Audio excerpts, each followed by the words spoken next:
Hello guys, how's it going? My name is Dal. With patch 9.2 right around the corner, now is the time to figure out which class you're going to main. With a new update bringing in a lot more catch-up mechanisms, if you were to change your class for 9.2, now would be the time to do it. And I got a lot of questions from you guys asking me what's looking good and has potential in the patch 9.2. Will your favorite class still be strong with the brand new tier sets and legendaries? Or is now the time to make a switch to something that's going to be more fun or more competitive? First of all, you should always play the class you have the most fun with. Any playstyle that you enjoy is going to be the best class for you. Second, it's going to be impossible to tell which classes are truly going to be top tier without Blizzard releasing a list of the final class as well as tier set tunings. But if you're still struggling to pick your new main for patch 9.2, in this video I wanted to go over how tier sets, double legendaries, and playstyles are looking to change and which classes are likely to improve heading into the next new content update.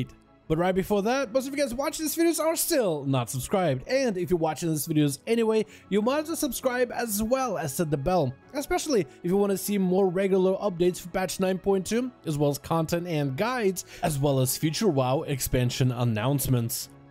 We're gonna start off this list alphabetically with the Death Knight. The Blood Death Knight tier set is looking to extend the duration of your dance and rune weapon to increase your defensiveness, while also giving you bonuses to that rune weapon to increase your damage output. Hopefully, with further tuning, Blood DK damage can be a lot more impactful and competitive. A lot of the other tanks in patch 9.2 are getting huge gains in the damage department, so hopefully Blood DK does not fall behind in that regard. As for the defense side of things, this spec feels very solid. The Unholy tier set lets you become the Necromancer, summoning ghouls every few Scourge strikes while also applying free Soul Reapers, with a bigger emphasis on the execute gameplay, as Soul Reapers will also ignite your pets into frenzy, causing them to do even more damage. The playstyle is really leaning into the execute effectiveness of Unholy Death Knight, which could be massive in a lot of the PvE encounters. It is still up in the air whether this playstyle will see any play in PvP. Soul Reaper is dispellable, so against teams that know what's going on, it might be difficult to pull off in 9.2. The Frost DK 4-piece tier set is looking to make obliteration-based builds a little bit stronger, especially good if you're not a huge fan of the Breath of Sindragosa playstyle. With a heavy focus on obliteration-based gameplay, it might allow Frost Death Knights to run with a two-hander as a weapon of choice if the tuning allows it. This tier set plays really well into PvP encounters where it offers you even more cleave, which is something Frost Death Knights specialize in. With patch 9.2, we're getting double legendaries. That means you can choose a legendary of your choice and you get your Covenant legendary for free. This makes picking your Covenants a lot more impactful in a patch 9.2. Right now, for Death Knights, generally, the Night Fae and the Necrolord offer a legendary, together with the Soul Bias that makes them the most appealing choice. The Night Fae can work with the Death Stew and the strength buff you can gain. For certain playstyles, you can actually maintain that strength buff permanently, which could be strong but does have positional requirements, meaning if the boss has to move inside a raid for any reason out of your Death Stew, you lose the value of that Covenant, which is why the Necrolord Covenant tends to be one of the better choices. It's a lot more versatile and easier to use. That versatility also applies into PvP. I'm hoping to see some tuning to promote more Venthyr and Kyrian Death Knights in the future, but we'll just have to wait and see what happens in patch 9.2. For Demon Hunters, we'll start off with Havoc, and their tier set is looking to reduce the cooldown of Metamorphosis by quite a bit, roughly down from 4 minutes to 3 minutes with regular Fury spending. This will allow more uses of Demon Hunter Metamorphosis inside of Mythic Pluses and raiding, which will definitely affect the performance numerically. It's also worth noting that Demon Hunters are known for being a class with a lot of exploration potential. With double jumps and fell rushes and ability to glide from one spot to the next, they're able to reach places other classes simply cannot without flying. Zereth Mortis, the new zone in patch 9.2, is full of exploration and secrets, and if you're someone who loves exploring new zones, Demon Hunters will definitely have an advantage in that regard. The Vengeance Demon Hunter tier set focuses on cooldown reduction of Immolation Aura as well as Fell Devastation. This tier set is awesome because it promotes the damage aspects of Immolation Aura and Fell Devastation, while also promoting the defensive gameplay that comes from using Fell Devastation in the tanking perspective. Overall, I found Vengeance Demon Hunter to be my favorite tank of Shadowlands so far. The short cooldowns on your defensives make it for a very active playstyle that focuses more on active gameplay rather than cooldown tracking. The tier set focus on cooldown reduction will allow Demon Hunters to be a little bit more aggressive in how many enemies they pull inside of Mythic Plus dungeons. As for Covenants and double legendaries, I think Carrion is going to be even more solidified for Vengeance as the best in slot option. Havoc, on the other hand, generally has more freedom when it comes to which Covenant you want to play for, Mythic Plus for example. But I think with the double legendaries, Venthyr is going to get stronger for raiding, Nightfay is going to be better for AM+, and Necrolord is going to solidify itself as the PvP choice. When it comes to Druids, we'll start off with Feral. Their tier set is looking to reduce the cooldown of a long CD of Berserk, while also providing Feral Druids some very much needed AoE damage. This tier set took a massive nerf, but I still didn't give up on the Feral dream. I'm hoping that with some fine tuning, Blizzard is able to make sure the tier set is competitive enough for Mythic Plus to make Ferals a viable playstyle in the patch 9.2. Feral Druids are still likely to dominate as a Nightfay Covenant with the double legendary synergy, though there is small opportunity for Carrion and Necrolord to shine in very specific situations. The Balanced Druid tier set is looking to feed him even more resources, especially enhancing the Lunar Eclipse. And the 4-piece shaves off the resource cost of Star Surges as well as Starfalls. Right now, Balanced Druids are exploring Carrion, Nightfay, and the Venthyr Covenant choices and double legendaries, with Venthyr being slightly stronger than the rest for now, but with class tuning, you never know which way these things will swing. The Guardian Druid tier set is looking to provide him even more damage and healing inside of the Berserk window, with Barkskin also granting you a short moment of Berserk. The spec is already unkillable inside of Incarnation windows, and Blizzard is trying to make him completely godlike for Mythic Plus, which is going to make him even more effective in big pull situations. The Restoration Druid tier set is offering more burst healing for a very healing over time oriented spec. Restoration also recently got buffed on healing as well as in damage, with a couple of talents getting amped up even further. Both Guardian and Restoration Druids have freedom and flexibility in which Covenants and double legendaries they run, with Carrion providing strong support even after its nerfs, Nightfay Convoke potentially promoting hybrid gameplay, and there's even opportunity for Necrolord when it comes to raw damage. Next we have the class of Hunter. For marksmanship, their tier set provides even more natural cleave, while looking to amp up the damage of aim shot and rapid fire. The spec in particular has had a lot of buggy legendary interaction with what looks to be a best in slot legendary, but once it's fixed, it's looking like a very smooth experience. This tier set might even make Marksmanship Hunter a little bit stronger when it comes to PvP in patch 9.2. The Beastmastery tier set is looking to provide some more cooldown reduction on kill commands. Also, those kill commands are now very likely to crit.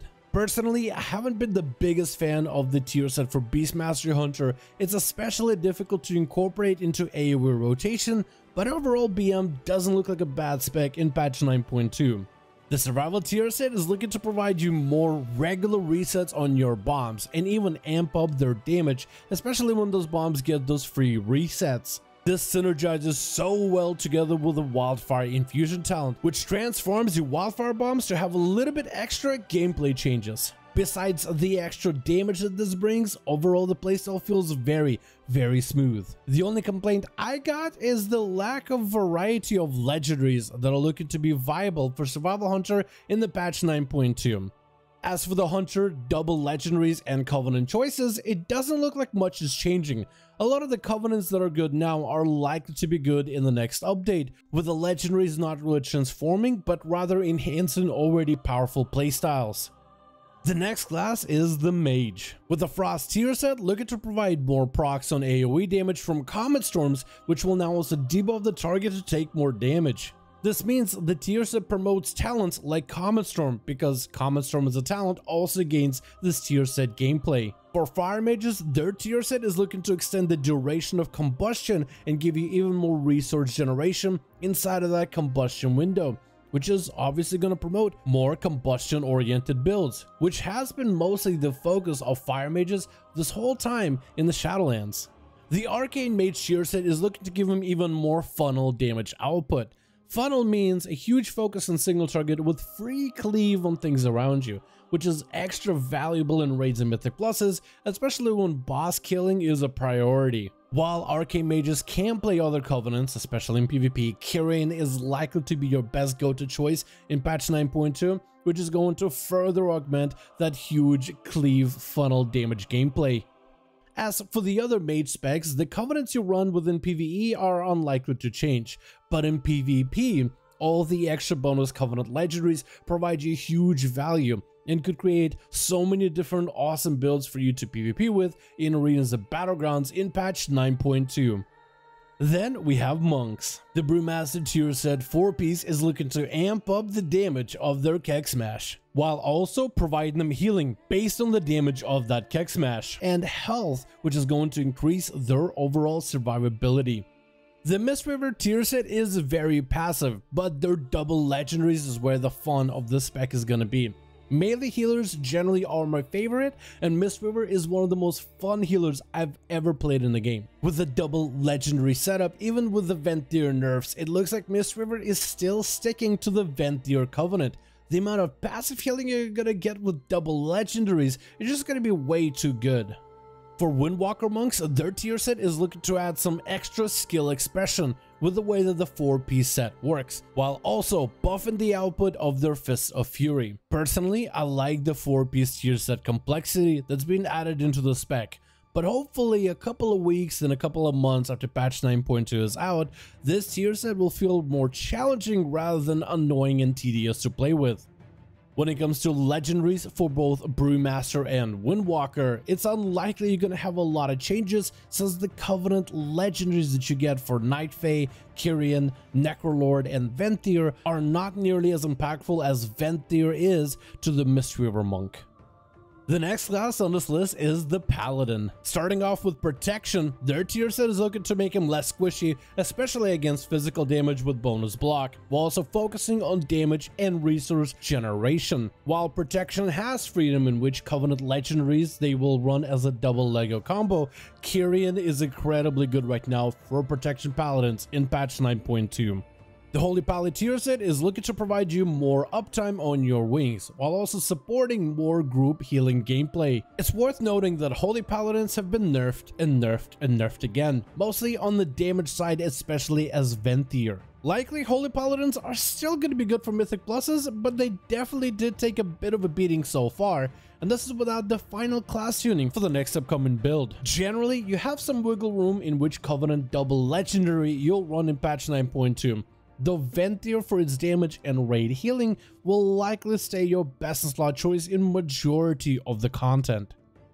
The Retribution Pally tier set provides him more damage procs of Seraphim as well as more resources with resets of Wake of Ashes. This tier set is very RNG. The Seraphim procs and random Wake of Ashes can feel kind of sporadic, but they feel pretty good when they're proccing inside of your wings cooldowns. For PvE content, Retribution Paladins are very likely to stay Kyrian, with Necrolord becoming increasingly stronger for the PvP, and Night Fae being a bit of a wild card for PvE and PvP.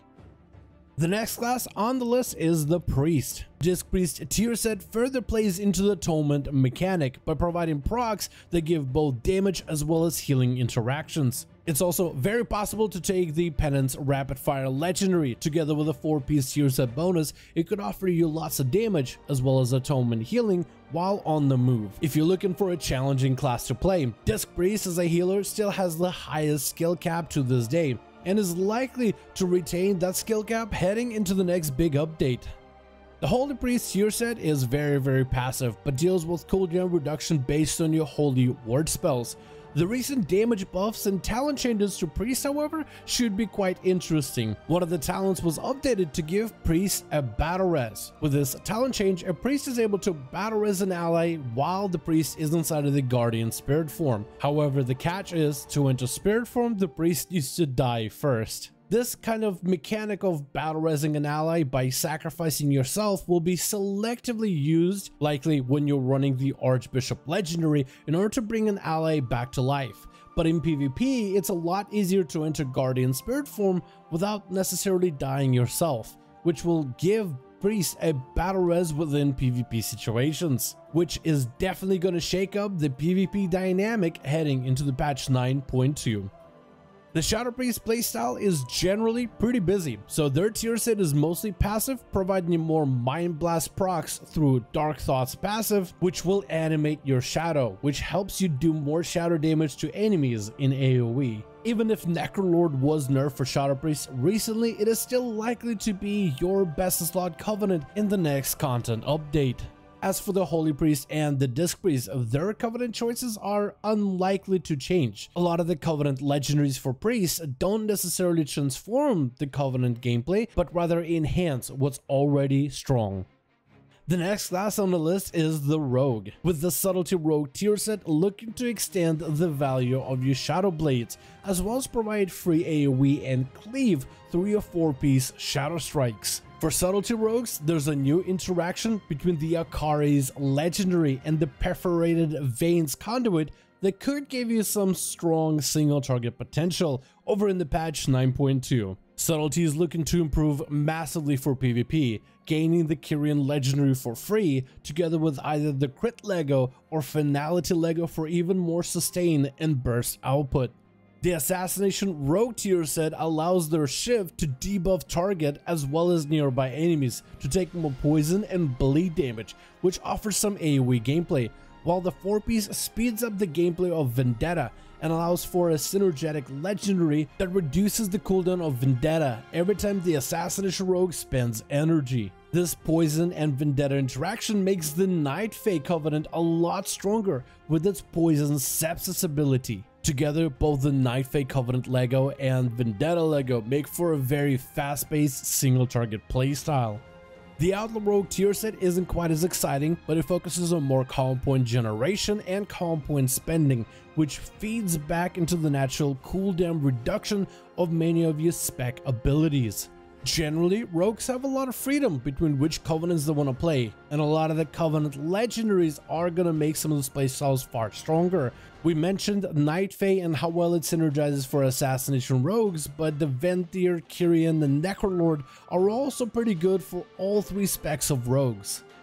The next class on the list is the Shaman, with Enhancement Shamans possibly being the most exciting melee heading into the patch 9.2. The spec itself got literally enhanced. You can now spread flame shocks to multiple enemies. There's a lot more talent variety with fire builds, lightning builds, storm strike builds, ghost wolf builds, while their tier set is very passive, spawning more ghost wolves, which provides more maelstrom and getting resets based on maelstrom you spend. The amount of raw combinations they have between double legendaries, covenants, and talents gives them so much fluidity and so many gameplay opportunities. In the end, it'll come down to tuning of which playstyle, which build, which combination is going to be the strongest, but right now in patch 9.2, it is the one melee that has a lot of opportunity to change their gameplay in drastic ways. Next, we have the Elemental Shaman. Their tier set is looking to extend the value and duration on elementals, while also buffing the Lava Burst output. This naturally synergizes with the Necrolord Covenant, but also the Night Fae Covenant to some degree. Like Enhancement Shaman, the Elemental has a lot of potential crazy, wacky, cheesy builds that could become good in patch 9.2, which is great for those chasing build variety heading into the next content update. The Restoration Shaman tier set is looking to add more healing value to Chain Heal without necessarily making you cast it. Every time you drop one of your water totems or spirit link totem, your totems fire off a Chain Heal for free. Those Chain Heal crits reduce the cooldown of your other totems, which can extend towards Covenant totems, which makes the Kyrian Covenant a lot stronger. With so many good double legendary combinations, the Restoration Shaman is looking excellent heading into patch 9.2, unless Blizzard comes out with some tuning that nerfs its output. The next class on the list is the Warlock. The Affliction Warlock tier set is looking to buff the damage of Malefic Rapture, but also extend the duration of your dots. It is a pretty decent tier set for single target as well as cleave situations, but not as useful in AoE as I hoped it would.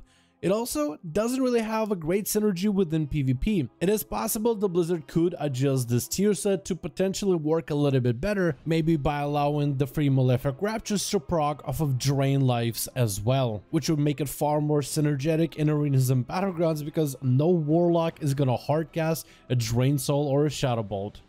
The Destruction Warlock tier set is actually quite fun. The tier set focuses on generating a ton more resources, and eventually, after you generate enough soul shards and spend them, you summon Infernals, which will give you even more resource generation. It's a fast-paced playstyle that rewards you for spending and building a ton of resources as quickly as possible.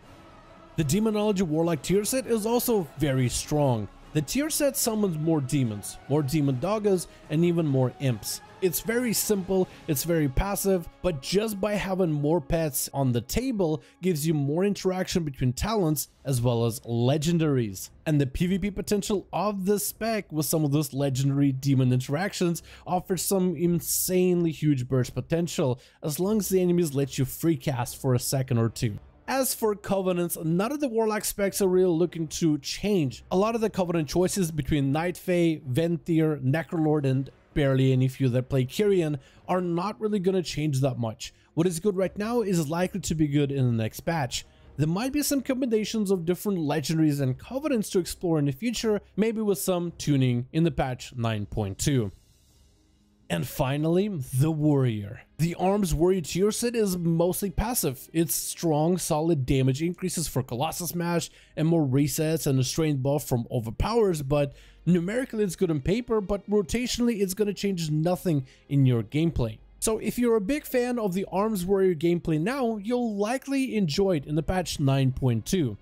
The Fury Warrior tier set, on the other hand, is a little bit more involved. It's looking to give you more uses of Rage and Blow casts, which is a lot more rage to generate, but also Rage and Blows can proc Recklessness. This Recklessness feeds you a ton more resources for a ton more rampages to stay in rage longer, which gives you a very carpal tunnel inspired fast-paced gameplay. Recently, they made the free procs of Recklessness synergized with the talent of Reckless Abandon, which is gonna greatly increase the damage output and pressure of Fury Warriors in PvP, potentially in the next build. The Protection Warrior tier set is looking to give him more attack but also more defense for free, empowering the damage of his Shield Slam and Thunderclap, and also buffing the damage output of Avatar. And as a bonus, those free procs of Shield Slam and Thunderclap will provide a free Ignore Pain, and Avatar will also come with a defensive buff as well. This playstyle is very aggressive. It promotes a playstyle that encourages the warrior to build and spend rage as fast as you can, so you can cycle through the different procs to generate more defenses and overall generate more damage output at the same time.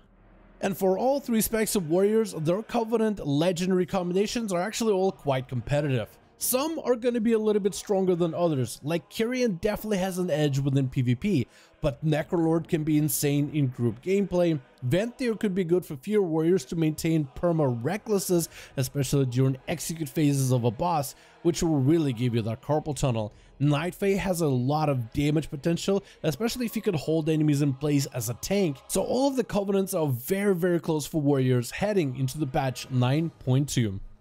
Thank you guys so much for watching this video. I do hope you guys enjoyed. If you were struggling figuring out which class you want to play for patch 9.2, hopefully this detailed video gave you guys an idea of where the classes are right now. I'm very excited to see what kind of tuning Blizzard will do for many of these classes, tier sets, and legendaries as the patch 9.2 is about to roll out to the live servers. I want you guys to let me know in the comments below which of these classes are you looking to play as a potential main or an alt in the patch 9.2, and let me know in the comments below which of these classes do you think still needs a buff before 9.2 hits the live servers.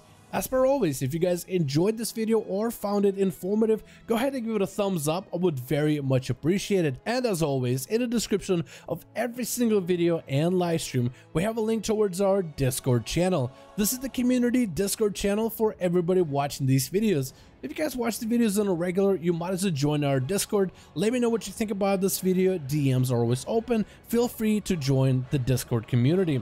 Thank you all so much for watching. Hope you guys enjoyed. Let me know your thoughts, and as always, I'll see all of you guys in another video.